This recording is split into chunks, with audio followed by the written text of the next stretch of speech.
Hey, what's going down, Savages? And welcome to episode 17 of Le Savage Show. I'm your host, Stefan Paulin.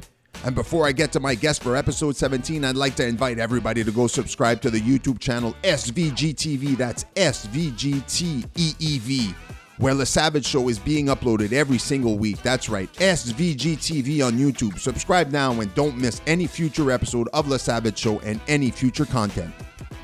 For episode 17, I had the pleasure of talking with Pro Ultra Triathlete Shangrila Rendon. She is a Guinness World Record holder. She holds the record for the fastest female to complete 5 Ironman races in 5 consecutive days. Just an amazing accomplishment. She's also a best-selling author, a coach, just an inspiring human being. We had a great conversation. I'm not going to say any more. I'm just going to let you be the judge of that. I really hope you enjoy episode 17 of Le Savage Show with Shangrila Rendon. Perfect. Well, first of all, thank you for accepting my invitation, Shangrila, and welcome to Le Savage Show. Thank you, Stefan. Appreciate everything. Thanks. I did my research a little bit on you, and one thing about me is that I'm always curious to speak to people like you that are athletes, but that can accomplish like things that 99.9% of humans will never accomplish. I went over your accomplishments. I mean, you're a Guinness World Record holder, completed, correct me if I'm wrong, you completed 5 Ironmans in 5 consecutive days, and you're the fastest female to ever do so. Yes, that was back in 2015. Thank you. Yeah, that's one of them. You're a best-selling author. You wrote a book. That was just last year, actually. I co-authored the book. Thank you. It's actually a $1 million story. It's one of my dreams. And finally, I was able to co-authored it, and it was published last year. It took a while. Well, congratulations. Thank you. I mean, being a published author is quite an accomplishment nowadays. I read that you started training, correct me if I'm wrong, you were invited at the age of 24 to compete in a 10K. Is that is that where your athletic journey started, or were you actually yes before? No, I wasn't. I actually started just running on a treadmill for 15 minutes, and that was it. I had no idea about the race. I didn't even know what to do with the race bib, or put this chip in your shoes. I'm like, why? Like, okay. So that was back just in when I was 24 years old. Yeah. And after that, you just said, I'm assuming it was an amazing experience, considering that you continued and you just kept going and marathon after marathon and Ironman after Ironman. What was it about the running, the cycling, the swimming? Sure. What is it?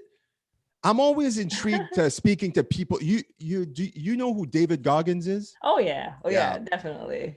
One of my favorite humans, and I am inspired by that man. And he said something one day that I'll never forget. He said he wants to be uncommon amongst the uncommons, meaning like he wants to be the next level above every other level. Yep. And I'm always intrigued to want to know why. What's the reason? Because it's different for everybody. I'm consider myself somewhat of an athlete, and I ran a marathon last October just by myself because I wanted to do it before turning 40. And I trained for 30 days and I ran a marathon, and it was super hard. And I've accomplished many different athletic feat across my life, but someone like you, I have my reasons why I push myself physically hard every single time I'm in the gym or I'm running or whatever I'm doing. Like I call it battling my demons. For someone else, it could be some completely different. For you, Shangrila, what is it that drives you to want to accomplish and keep running and keep swimming and keep competing? Yeah, well, actually, the main reason why I even started, achieving all these big dreams, and actually become realities, because the main reason is because I wanted to inspire people. Mm-hmm. And at the time, back in when I was 24 years old, I had nothing really. I just started from, like zero sports. So for me to actually do something big, I need to show that I can actually do it. Mm-hmm. And to me, if I'm able to show that from zero, and then now I'm a Guinness World Record, and I'm doing a lot more next, and actually teaching also athletes how I did it, then I think that would be more inspiring to others. And the main reason also is because I want people to be curious of how my past was, Mm-hmm. in a way that, so there's this aspiring goal that they're looking at, and they could start asking themselves, like, how did she do it? Mm-hmm.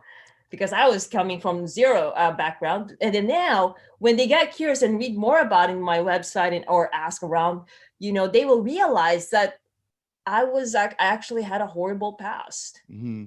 And I wanted to show. So when I was a kid, I was abused from 5 years old to 19 years old, had suicidal ideation. Mm-hmm. I also was sexually assaulted, and in fact, that's why I actually run into running the sports itself, because I wanted to heal. So I had PTSD. I was diagnosed with PTSD, and I had alcohol addiction as well. I am a recovering alcoholic, and I also had, I was using food also. I had eating disorder Mm-hmm. to heal. So now I wanted to show to people that if they are actually struggling, whether that could be, like their demons or their past or financial, or like they think that everything just put on their shoulders, Yeah. that they could actually still transform this negativity to something positive and beautiful. And that is my main drive. And ever since I made the Guinness World Record, that actually helped out big time, because I'm like, oh my God, I never thought I would even be able to learn how to swim. That's amazing. Because I didn't know how to swim. I didn't own a bike. And then suddenly I made a world record. And then back to back Ironman. For people who doesn't know Ironman, it's 2.4 mile swim, followed by 112-mile bike, followed by a full marathon. And then what I did in 2015 is that it was an official race, and I did that in Mexico when there was Hurricane Katrina, and I did that 5 days in a row, 5 consecutive days. So I had to repeat several days for 5 days. And so I was an underdog. And then now I'm like, okay, I guess we can achieve anything. Let me show that. So since I made a world record, I said, like, every year I was aiming for what's the next level? What's the next level? And also because, so one is to inspire individuals. The second one is also to live my life. Yeah. To live full of experience, memorable experience, full of expressions, passion, wherein I feel alive and happy. And wherein I think of, like, if tomorrow is my last day, can I tell myself that I actually live my life? Because I feel that, it can be anytime, Yeah. So that's the second one. And the third one definitely is because it's part of my healing. It's a continuous healing because of my past. So those are the three reasons. Let's dive into the 3 reasons a little bit. To inspire people, I as well feel that I was given, I wouldn't say given this thing, but I feel I just want to inspire people. I enjoy being inspired by seeing someone else accomplish great things, or either it's a song or something I read. I enjoy.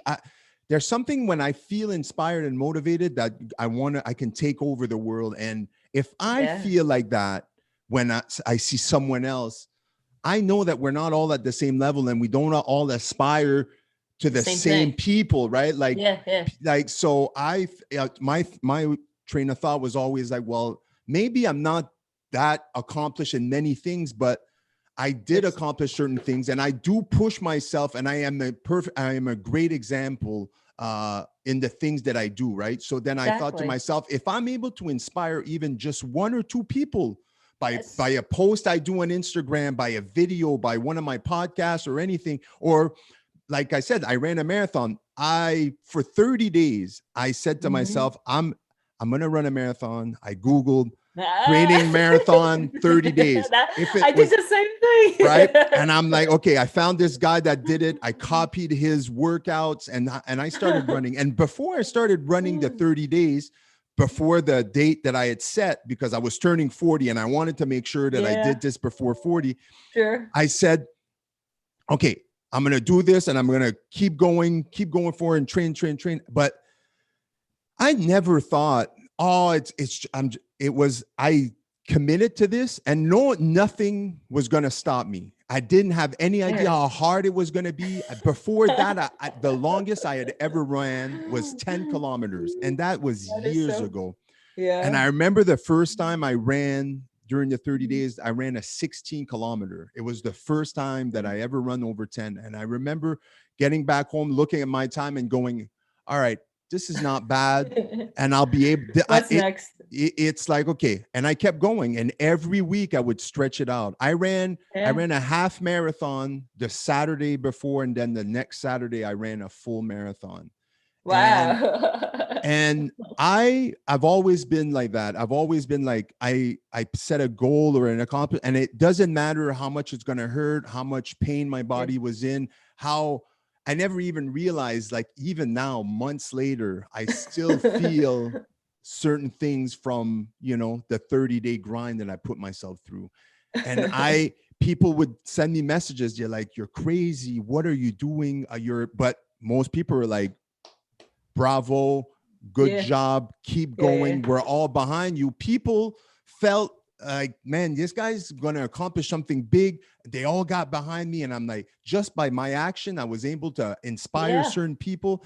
Oh People yeah. that I know would send me message, hey, I started running, I ran the 2K Yeah. today. And Yeah. I was like, I get to my point here, long Sure. form, sorry. Oh, it's all good. Sometimes I feel like an imposter because I feel unselfish in saying that my number one main reason, obviously, I want to be a great father figure for my kids. Sure. I want to be, I want them to see someone that works hard and keeps pushing and never quits. But I feel like if by being the number one motivator is to inspire people, you do it Mhm. in such an unselfish way because Yeah. you're putting your Yeah. body Oh, through all of this to yeah. inspire others. Yeah. Some people don't understand that. And that's why when I speak to It's people like you, fun. positivity and to inspire other people, it puts a smile on my face. And I'm like, that's why I'm intrigued and talking with people like like I'm you. glad.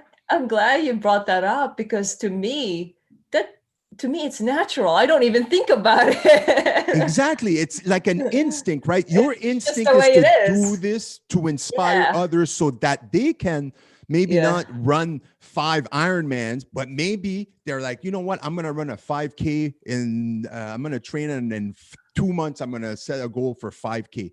It doesn't matter what it is. If you Yeah. inspire someone to get off their butt and go do Right. something Right. as far as training and working out, which I think is extremely important today for Yeah. mental health and physical health, if you're able to inspire others to do such things, young people, older people, it's a Yeah.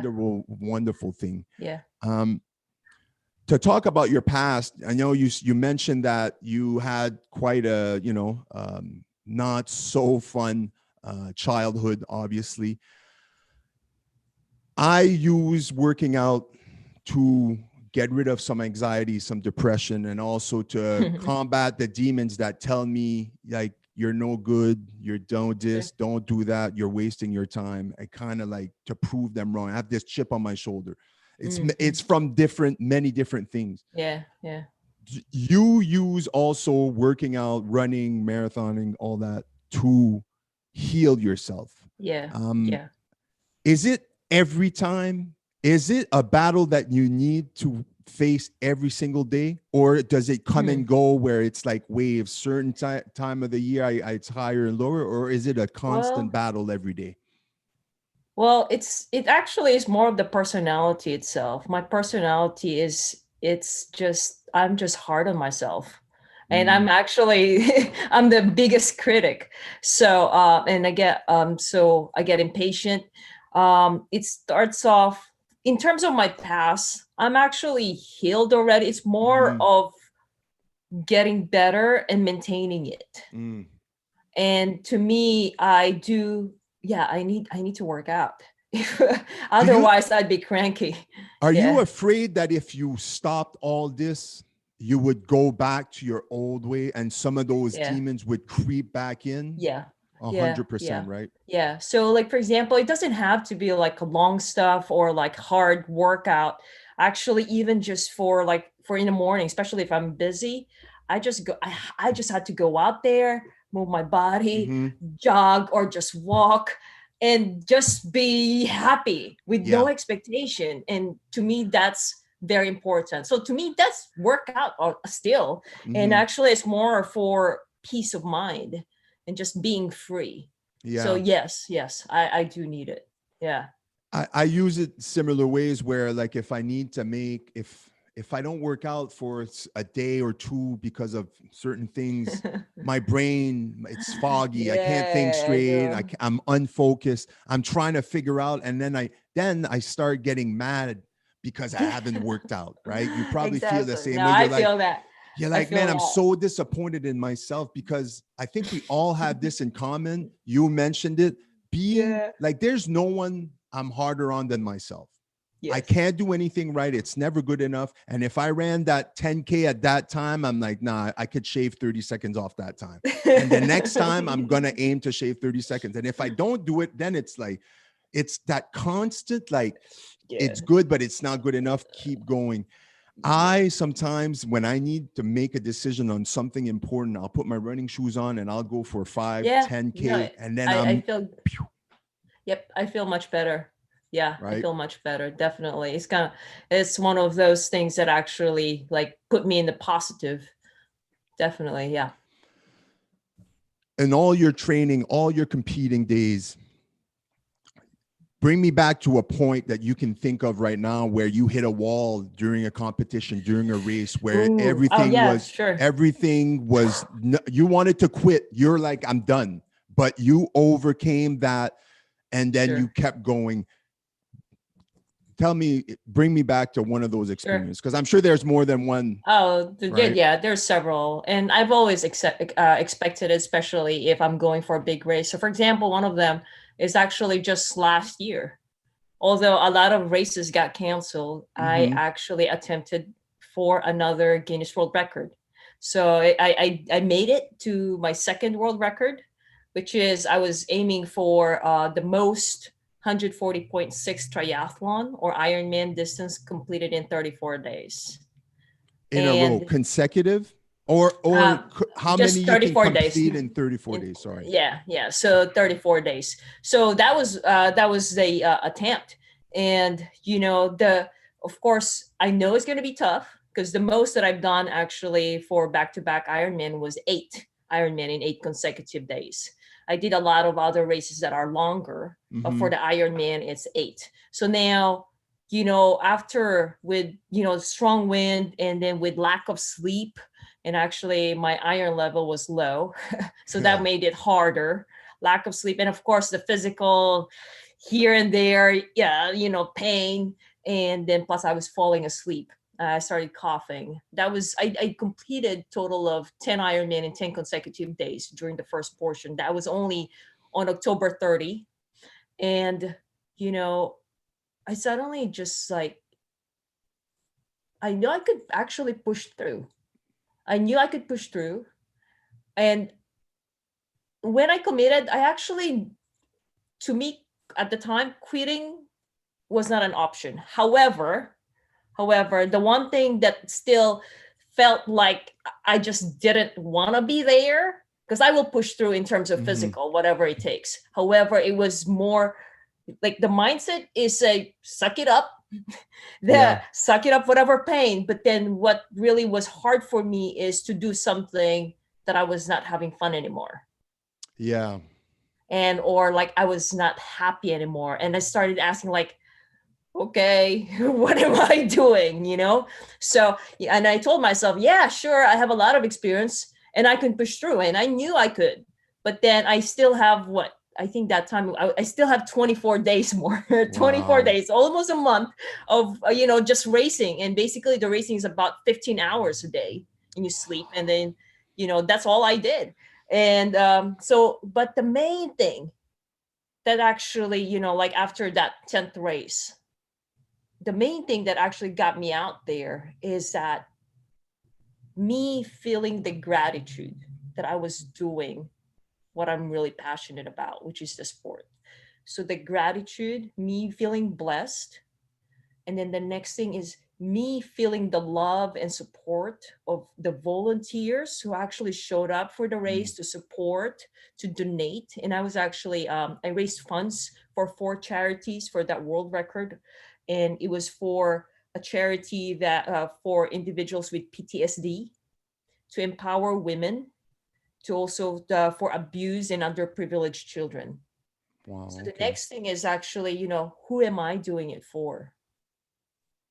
And just that, just feeling the gratitude that, hey, you know what, other people cannot do what I'm doing. I'm healthy, I'm okay, like I should be happy, sure. And then so what I did was more of like, I really showed I valued each of the volunteer who showed up.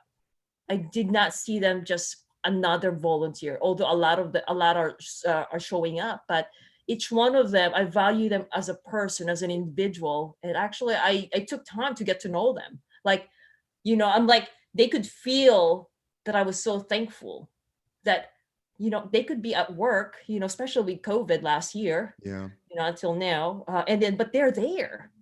And, and then I started thinking like, I started getting messages from those individuals with PTSD saying that what I'm doing is actually giving them hope that, even though it's so hard, I was there showing up, and that gave them hope, Mm. considering also with my past and what I've been doing.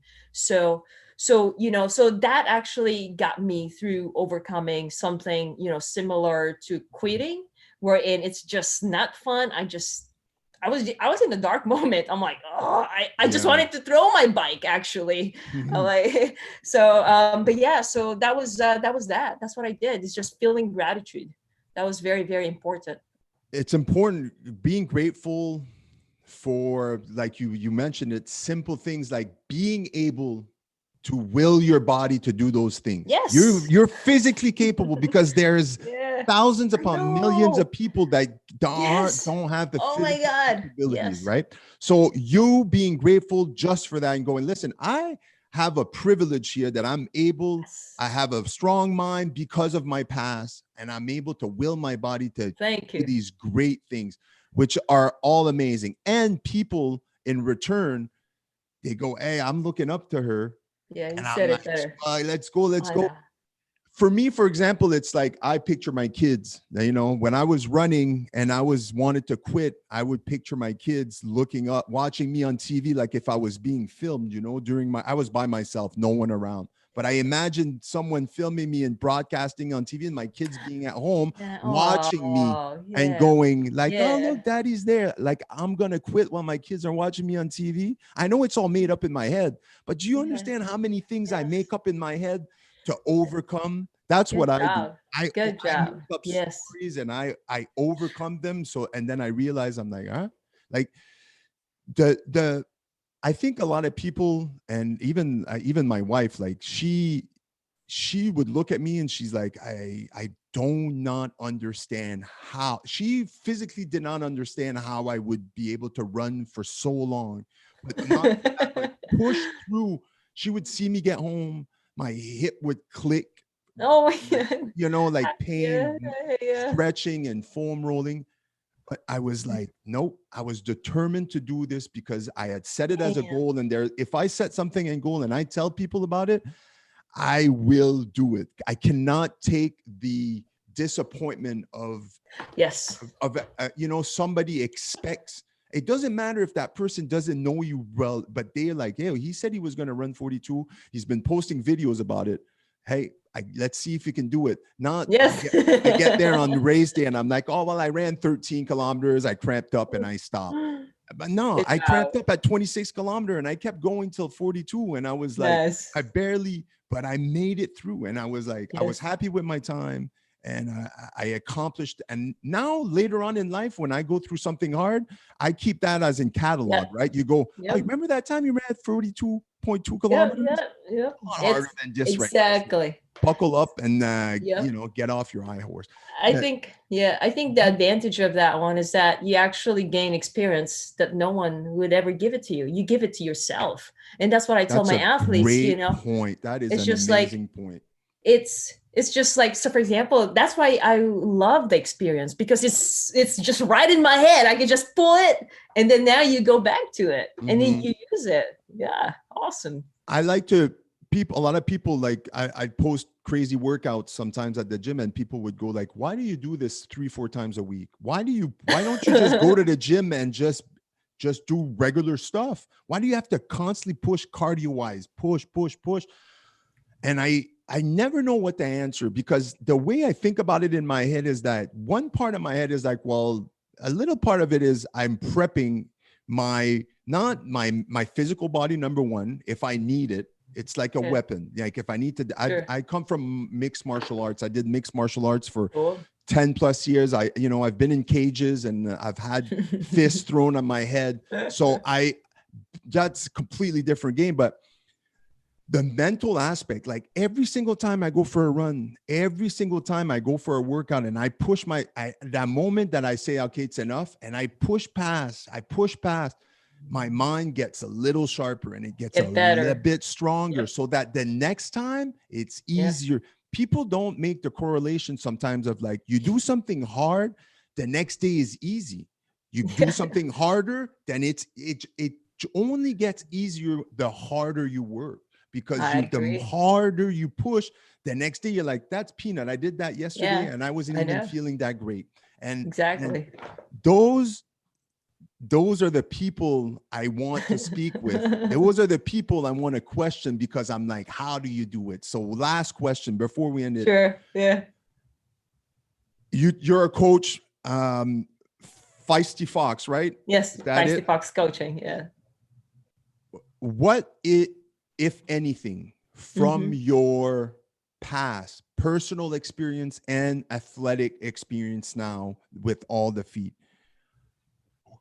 do you use some of those experiences in the way you apply your coaching to your athletes? Oh, yeah. Yeah. I think actually the main thing is, happiness is very important. And then the second is family. So although, I'm really, I'm a result-driven coach, wherein, okay, what do you want? Let's get there and then plan it all out. Those are great. Achievements are great. And that's what I do. But the main thing, because I've done that in the past, achieving. And I get it. But then the other thing that I don't want my athletes to fall into crack is actually doing something just for the sense of achievement, but without happiness.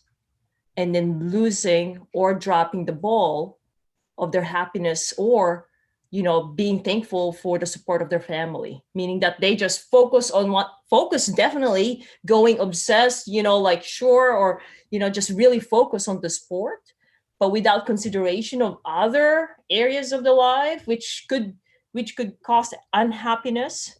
So there has to be a balance somewhere between your personal life and if you're going to pursue an athletic feat like marathon, run, whatever it is, there's a sacrifice there. And if you're too heavy on your training and you ignore your kids, your wife, your friends, your family, you don't want that.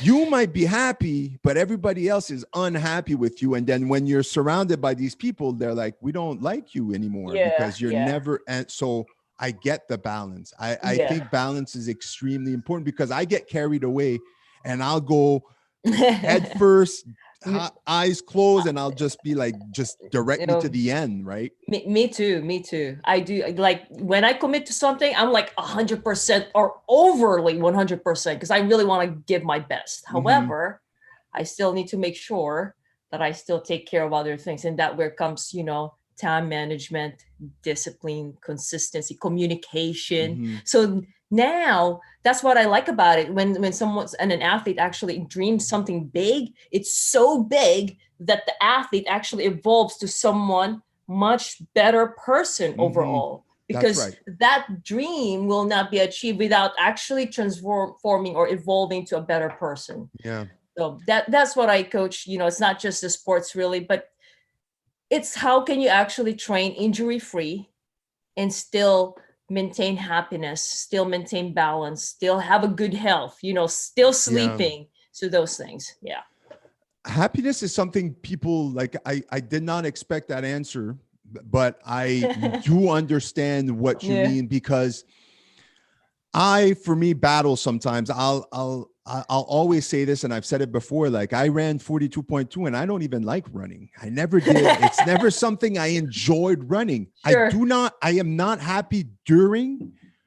I didn't. I lie. I didn't before. When I started, I did not like running. But now the more I do it, it's like I kind of like I'm using it now, like I said, to clear my thoughts. And it's not just like there's a goal. But when I Oh, set a there you go. goal to run a marathon, and I know there's a training schedule, and I'm like, Yeah, it's it's part of it. Wednesday, I gotta go do 12K today.